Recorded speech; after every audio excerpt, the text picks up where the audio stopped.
Eva.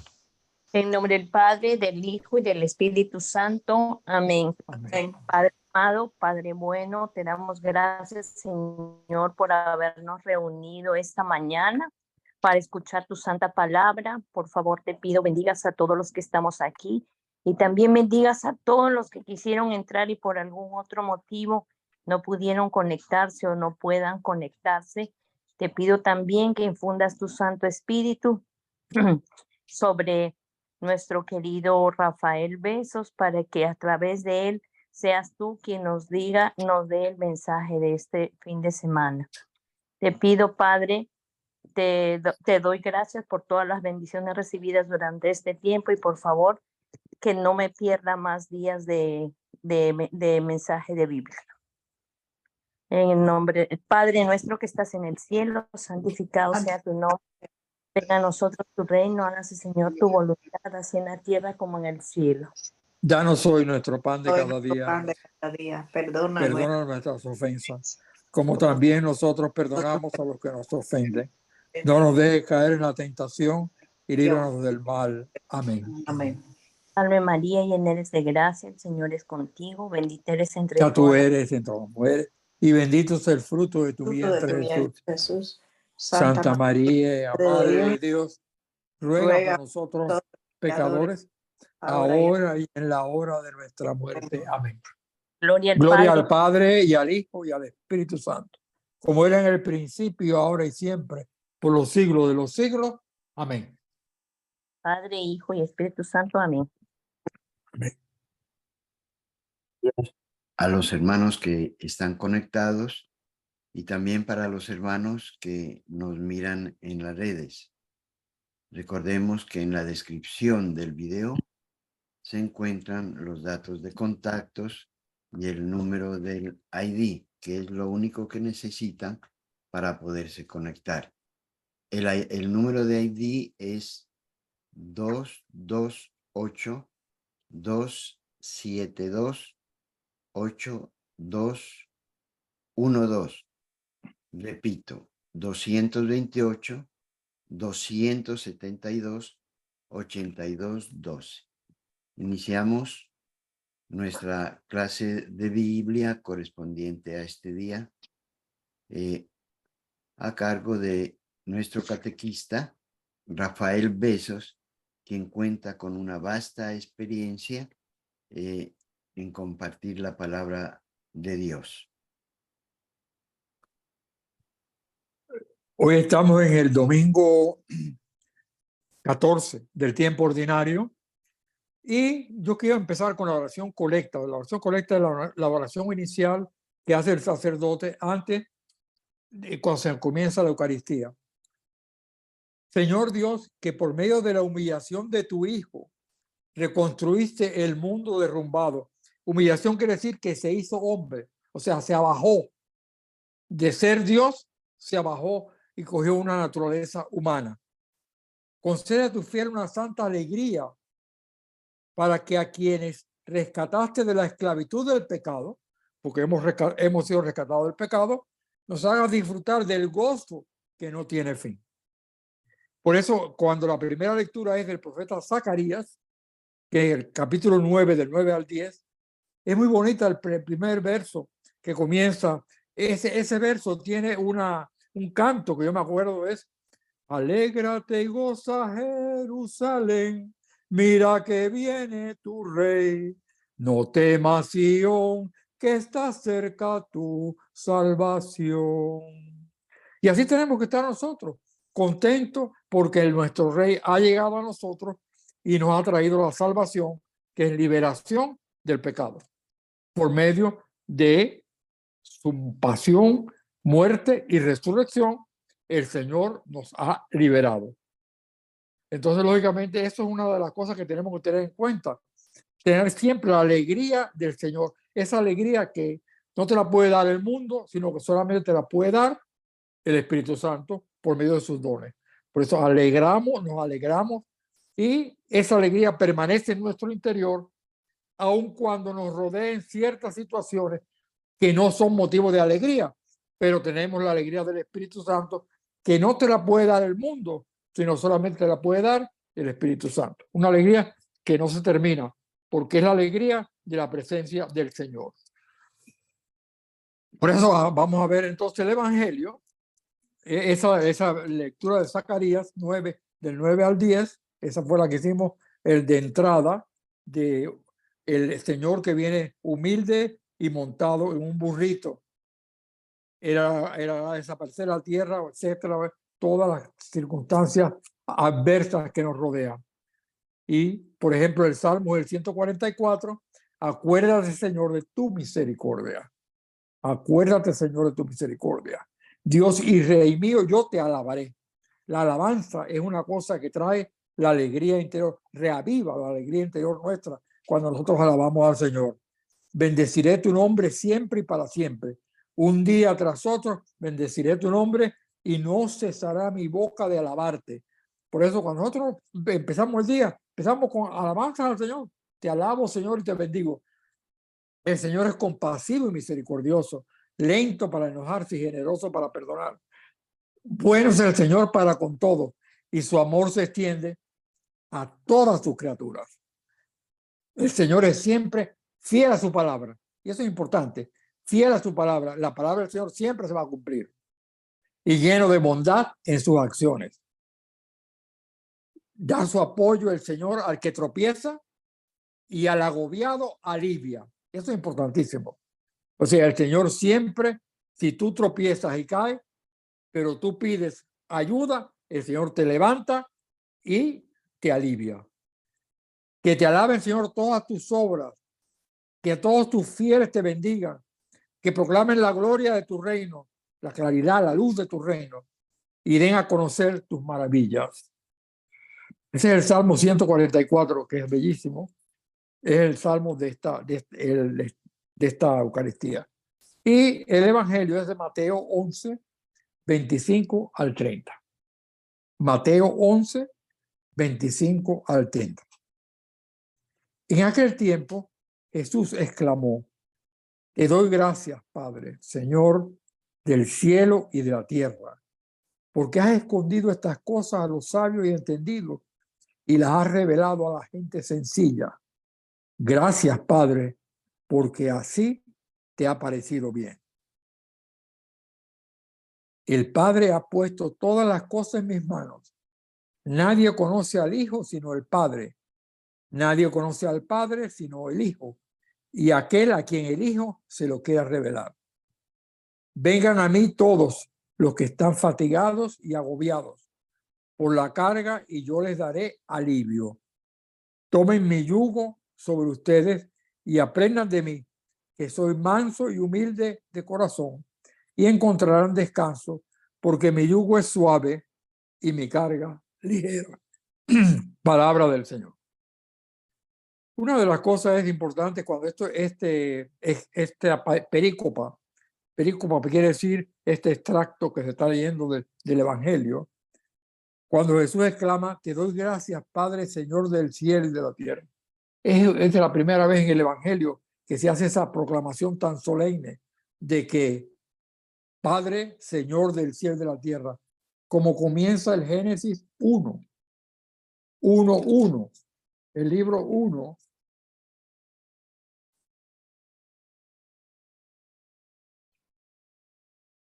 En el principio creó Dios los cielos y la tierra. O sea, es el Dios creador. Por eso comienza Jesucristo exclamando: te doy gracias, Padre, Señor del cielo y de la tierra, porque tú lo has creado todo, Señor. Pero has escondido estas cosas a los sabios y entendidos y las has revelado a la gente sencilla. ¿Qué quiere decir esto? Que hay una nueva evangelización, hay un nuevo conocimiento. Entonces, lógicamente, los que creían que sabían todo de la Sagrada Escritura no querían aceptar lo que Jesucristo estaba revelando del Padre. Por lo tanto, ellos eran los sabios y los entendidos, los que habían estudiado toda la Sagrada Escritura.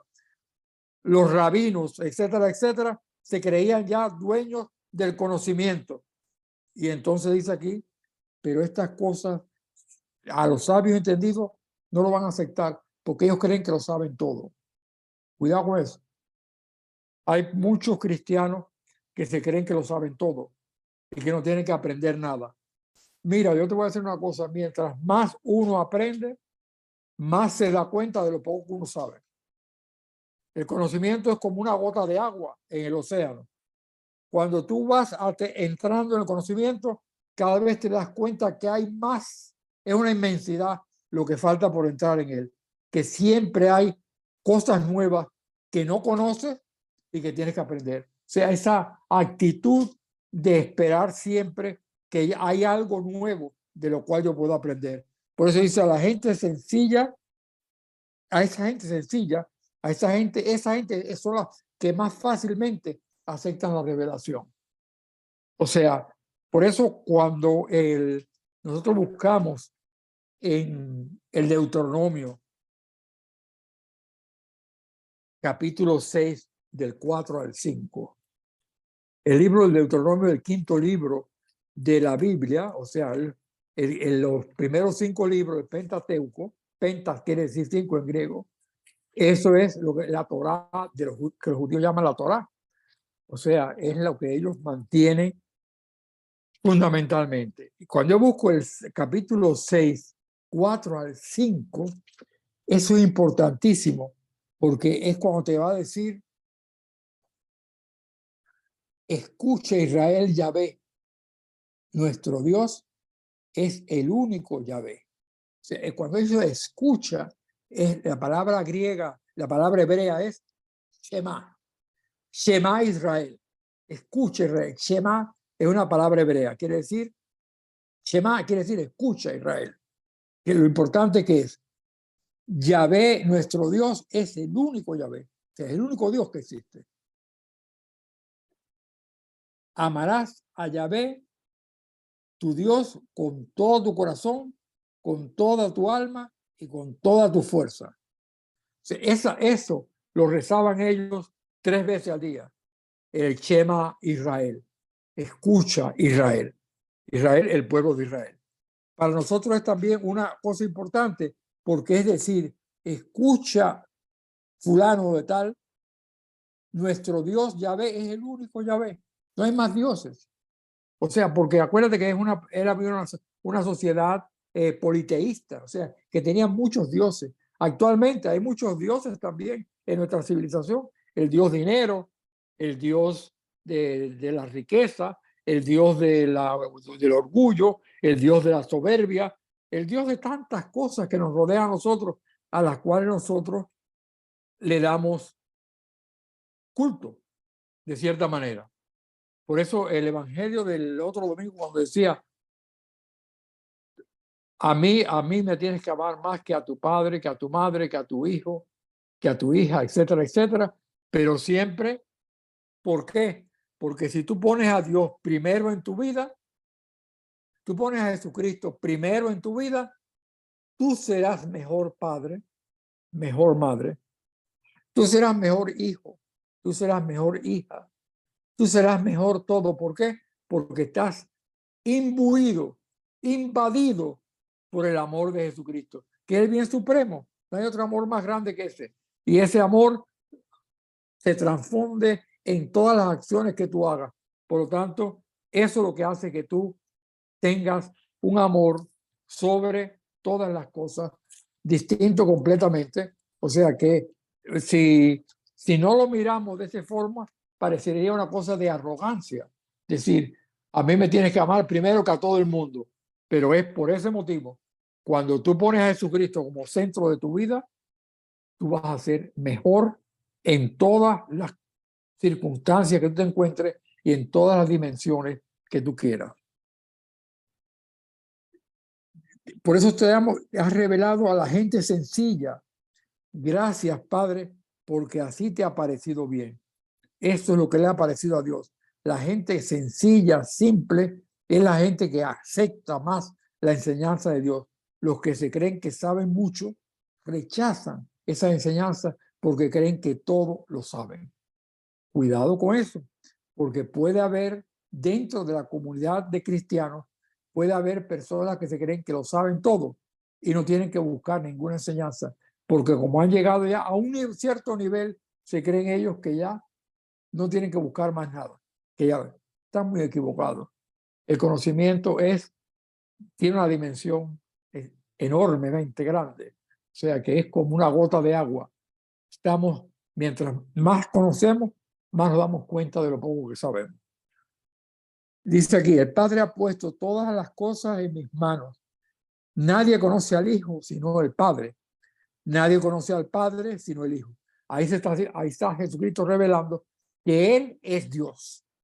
O sea, cuando hay hermanos que se llaman cristianos que dicen que Jesucristo no es Dios, ahí está revelado. El Padre ha puesto todas las cosas en mis manos. Nadie conoce al Hijo sino el Padre. El Hijo solamente conoce al Padre. Nadie conoce al Padre sino el Hijo. Y aquel a quien el Hijo se lo quiera revelar. O sea que la revelación a nosotros nos viene precisamente de Jesucristo, que nos va revelando quién es el Padre. El Padre es toda la misericordia de Dios y todo el amor que se derrama sobre nosotros. Por eso, y repito lo mismo anteriormente, que lo habíamos dicho anteriormente, recuerden una cosa, los concilios ecuménicos, ha habido 21 concilios. El último, el Vaticano II, fue el número 21. Es el último que hubo. Los demás concilios fueron fundamentalmente dogmáticos. El Vaticano II fue pastoral. O sea, dogmático quiere decir un dogma. Un dogma es una verdad que está revelada en la Sagrada Escritura o se deriva de una enseñanza de la Sagrada Escritura. Y es importante tenerlo en cuenta. O sea, por ejemplo, vamos a poner el ejemplo de la Inmaculada Concepción de la Virgen María. Eso es un dogma de la Iglesia Católica. Los dogmas no se pueden cambiar, permanecen para siempre. Tienen esa característica. Lo pastoral no es permanente, puede variarse. Pero, por ejemplo, cuando yo digo que la Virgen es Inmaculada Concepción, que fue concebida sin pecado original, no está completa así, especificado así directamente en la Biblia, pero se deriva de una enseñanza que es cuando el ángel en la Anunciación le llama a la Virgen Hejaritomene, quiere decir, Hejaritomene es una palabra griega, quiere decir llena de gracia. Si tú estás llena de gracia es porque no tienes pecado ninguno, ni siquiera el original, porque si tuvieras pecado original no podría ser llena de gracia. O sea que es una enseñanza, es un dogma que se deriva de algo específico dentro de la Sagrada Escritura. Y eso no se puede cambiar. Lo pastoral cambia de acuerdo con las circunstancias. La iglesia se pone de acuerdo en los cambios que puede hacer. Ejemplo, la misa antes del Vaticano II era en latín. El Vaticano II dispone los idiomas vernáculos, o sea, los idiomas de cada país. O sea, que la misa se puede celebrar en el idioma de cada país. Entonces, eso sí se puede cambiar. ¿Por qué? Porque es pastoral. Esas son las partes que tenemos que tener en cuenta. Ahora se está discutiendo si los sacerdotes se deben casar o no, el celibato sacerdotal. Bien, eso es pastoral. Si la iglesia decide que es opcional el que el sacerdote se case o no se case, eso es una cosa, eso no es dogmático, es pastoral. Por lo tanto, eso puede tener cambio. Así que las cosas, ahora viene el sínodo, la primera parte del sínodo, que va a ser en octubre, comienza. Ahí se van a discutir muchas cosas y una de las cosas que está pidiendo la gente es esto, saber exactamente si el sacerdote puede darse. Los sacerdotes de ortodoxos griegos tienen la opción de ser solteros, célibes o ser casados, pero tienen que decirse antes de ser ordenados. Ahí hay sacerdotes que son célibes y sacerdotes que son casados. Desde luego, el obispo tiene que ser soltero. Ya, pero todo eso es pastoral. Ahora están también en el sínodo, se va a discutir sobre el papel de la mujer. Si las mujeres pueden ser diaconisas. En los Hechos de los Apóstoles está que había diaconisas, pero están estudiando a ver qué grado, hasta qué punto se podían llamar diaconisas y hasta qué punto podían ser, qué función tenían como ese nombre de diaconisa. Y eso es lo que están estudiando en los doctores en Sagrada Escritura saber exactamente hasta qué punto ellos le llamaban diaconisa a esas mujeres, qué función tenía. Pero todo eso es pastoral. O sea, que no se asusten de esas cosas que se están discutiendo en la iglesia de ese aspecto. Ahora, hay otras cosas que no se puede, eso sí no se puede cambiar. O sea, por ejemplo, el matrimonio homosexual, eso ahí no, ahí sí es verdad que no se puede hacer nada. Desde el Génesis, el matrimonio es un hombre y una mujer. Y eso es dogma. Ahí sí es verdad que no se puede decir, no, ahora vamos a también admitir el matrimonio homosexual. Ya eso es dogmático. Ahí no puedes cambiarlo. Ahí no puede entrar.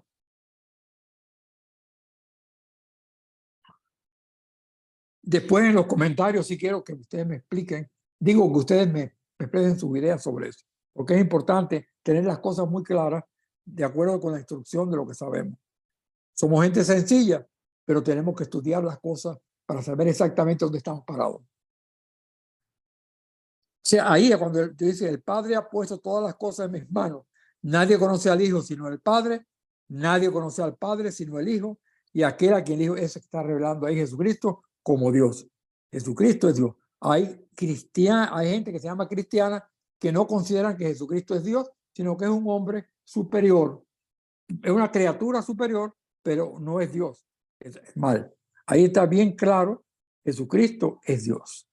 Es el que conoce al Padre y es el que revela quién es el Padre.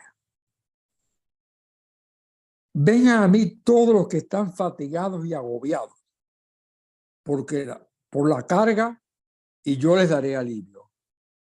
Tomen mi yugo sobre ustedes y aprendan de mí, que soy manso y humilde de corazón. Jesucristo también soportó un yugo. El yugo, ¿qué es lo que era? Era una armazón de madera que se le ponía a los bueyes. Tenía como una hendidura para ponérselo sobre el cuello y entonces poder tirar de los carros como bestias de carga. Entonces, lógicamente, el yugo es la responsabilidad que nosotros tenemos de manifestar nuestra fe, y cómo la fe también lleva obligaciones y responsabilidades. Pero esas responsabilidades, si tú eres padre, tú tienes que tener responsabilidad de padre. Si tú eres hijo, tú tienes que tener responsabilidad de hijo. Por lo tanto, todo lo que te implica a ti el ser un hijo en relación con tu padre. Si tú eres esposo o esposa, tú tienes una serie de responsabilidades que tomar en cuenta. Y eso puede ser como un yugo, o sea, como una parte a la cual tú tienes que adherirse. ¿Por qué? Porque con esa tienes que caminar. Tú no puedes apartar la responsabilidad y decir, no, yo no tengo responsabilidad de padre. No, yo no tengo responsabilidad de hijo. No, yo no tengo responsabilidad de esposo o de esposa. No, tú tienes una responsabilidad y esa responsabilidad tienes que llevarla hacia adelante. Jesucristo cargó su yugo. ¿Su yugo cuál fue? El ser hombre y sufrir todas las consecuencias de ser un hombre. El desprecio, el abandono, la traición. Todo eso fue parte de lo que tuvo que sufrir como parte de su responsabilidad, de su yugo. ¿Por qué? Porque él se había hecho hombre y había tenido humanidad de hombre y por lo tanto sufría como tal, como hombre. Sufrió la tortura, la flagelación, la coronación de espinas, el trasladar la cruz de un lado a otro, el ser crucificado. Todo eso es parte del yugo. Pero dice aquí, pero mi yugo es suave y mi carga ligera. Quiere decir, si yo estoy con Jesucristo, Él me ayuda a llevar las cosas, porque yo estoy con Él y para Él.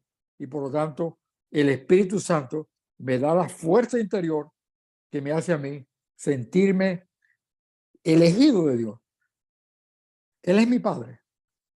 Dios me creó y yo lo sirvo a Él. Esa idea fundamental es lo que te da a ti la identidad de hijo de Dios, que la recibiste por el bautismo. Cuando tú fuiste bautizado, el sacerdote dijo, tú eres sacerdote, profeta y rey, que son las funciones mesiánicas. Las funciones que tenía el Mesías se te ha dado. El sacerdocio que recibe no es el sacerdocio ministerial. Hay un sacerdocio ministerial y un sacerdocio común del pueblo de Dios, que lo tenemos todos. ¿Por qué tenemos un sacerdocio? Porque somos capaces de poder entrar en contacto con Dios por medio de la oración y por medio de la Eucaristía. Entonces, lógicamente, ese es el sacerdocio del pueblo de Dios. Hay otros que son elegidos y reciben el sacramento de la orden, que es el sacerdocio ministerial, que es distinto completamente. Que tú eres sacerdote profeta, porque te consideras profeta. El profeta es el que anuncia y denuncia. Quiere decir, el que anuncia el reino, mantiene su concepto del reino y denuncia las injusticias que se pueden realizar alrededor tuyo. Y rey, ¿por qué? Porque en tu corazón reina. ¿Quién reina en tu corazón? El Espíritu Santo, la Trinidad. Es la que reina en tu corazón, es la que dirige tu espíritu, es la que dirige tu forma de actuar. Por eso esas funciones que tú has recibido con el bautismo, sacerdote, profeta y rey, son las funciones mesiánicas, las funciones que tenía el Mesías, pero eran a un grado superior, distinto completamente. Pero por eso nosotros decimos que esas funciones mesiánicas que se dan en el bautismo, no las desprecies, no las traiciones, siempre acuérdate que esas las tienes delante y que tú tienes que seguir precisamente en esa situación. Vamos a ver, por ejemplo, la primera carta a los Corintios, capítulo 1, 26 al 29. Primera carta a los Corintios, capítulo 1, 26 al 29.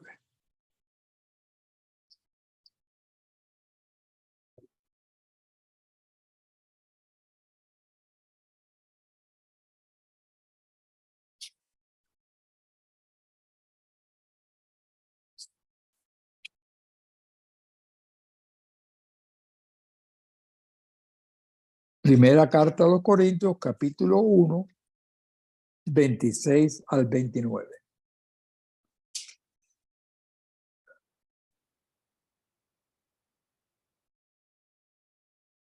Mirad, hermanos, quienes habéis sido llamados, no hay muchos sabios según la carne, ni muchos poderosos, ni muchos de la nobleza. Ha escogido Dios más bien lo necio del mundo para confundir a los sabios. Y ha escogido Dios lo débil del mundo para confundir a los fuertes. Lo plebeyo, despreciable del mundo, ha escogido Dios. Lo que no es, para reducir a la nada lo que es. Para que ningún mortal se gloríe en la presencia de Dios. De él los bienes que estén en Cristo Jesús, al cual hizo Dios para nosotros sabiduría de origen divino. O sea, eso es una lección para la soberbia, el que se cree superior a todo. Precisamente, si Dios nos ha elegido, es porque somos gente sencilla, gente simple, gente que no somos a veces despreciados por el mundo, que el mundo nos considera de una forma despectiva, pero nosotros somos los que en realidad vivimos la presencia del Señor Jesús en nosotros. Por ejemplo, vamos a buscar Juan 1, 18. Evangelio de Juan, capítulo 1, verso 18.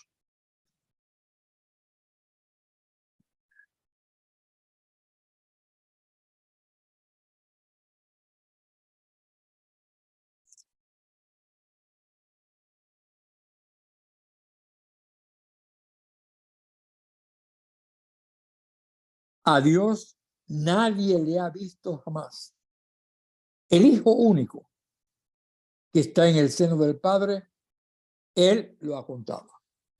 El Hijo único, el que está en el seno del Padre, Jesucristo es Dios, porque es el Hijo único que está en el seno del Padre. Si tú tienes duda de Jesucristo es Dios o no, léete esas partes para que te des cuenta. Vamos a pasar al capítulo 10 de Juan también, verso 15. Juan 10, verso 15.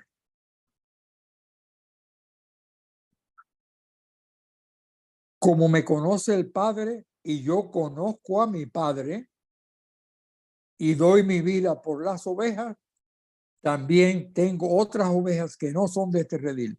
O sea, simplemente es la parte esa de Jesucristo, es justamente eso, y eso es importantísimo.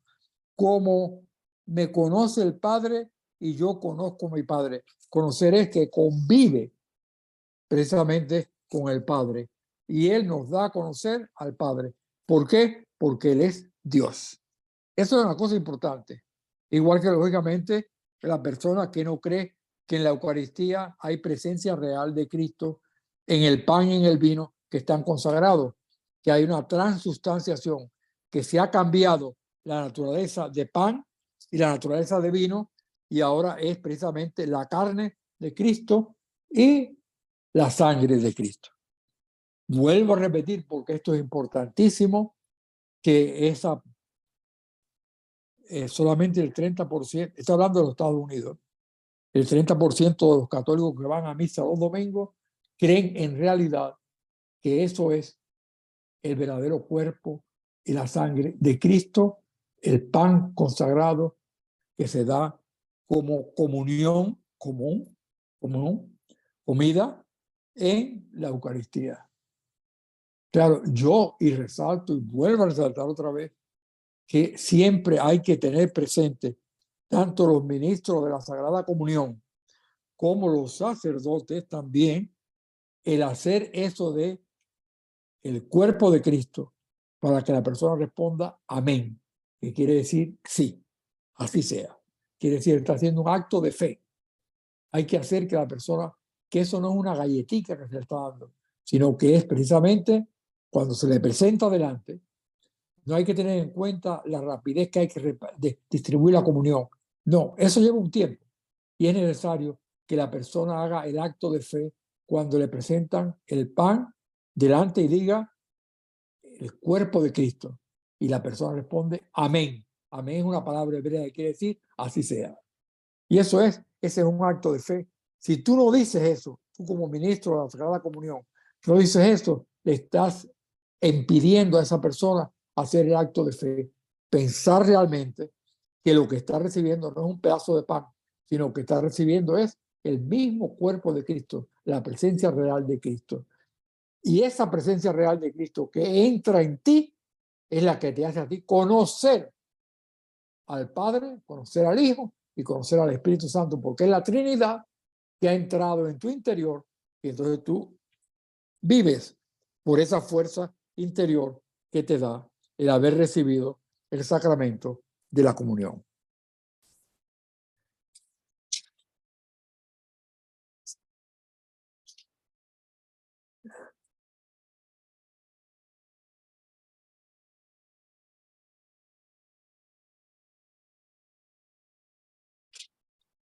Yo creo que con eso me interesa mucho es la opinión de ustedes sobre esto que hemos hablado, sobre lo que es pastoral, lo que es dogmático, lo que hay en la iglesia que es pastoral, lo que hay en la iglesia que es dogmático.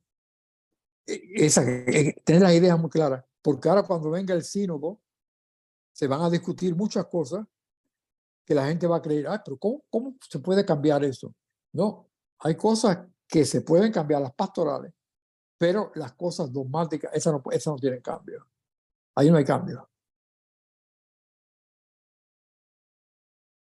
Me interesa mucho la intervención de ustedes ahora.